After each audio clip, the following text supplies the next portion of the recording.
కొంతమంది తల్లిదండ్రులు ఏం చేస్తారు తెలుసా?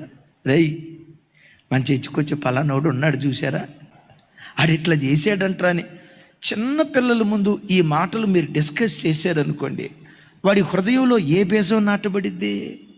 అంటే ఈ చర్చికి వచ్చే వాళ్ళు అందరూ ఇట్లా నామకార్థంగా బ్రతుకుతారు, ఏదో ఆదివారం తెల్లబట్టలు వేసుకుంటారు, కానీ లోపటంతా అంతరంగం ఎలా ఉంటుంది. సంఘం అన్నా దేవుని వాక్యం అన్నా ఆ చిన్న పసి హృదయాల్లో ఒక చేదైన విత్తనాలు విత్తినోళ్ళం అయిపోతాం కదా. ఎప్పుడు దేవుని బిడ్డలు సువాసనను వెదజల్లే సువార్తను మోసుకొని వెళ్ళాలి, కానీ దుర్వార్తలు మనం మోసుకొని వెళ్ళకూడదు. ఇంటికి వెళ్ళారా, మీరు భోజన పంక్తిలో కూర్చున్నప్పుడు, పిల్లలు మీ ఇంట ఉన్నప్పుడు, పిల్లలు మీ మధ్యలో తిరుగుతున్నప్పుడు, ఆ ఆదివారం సంఘంలో దైవజనుని బలపరిచి ఏ వాక్యం ద్వారా దేవుడు మీతో మాట్లాడాడు, ఏ వాక్యం మీ హృదయాన్ని తాకిందో, ఏ వాక్యం మీ హృదయం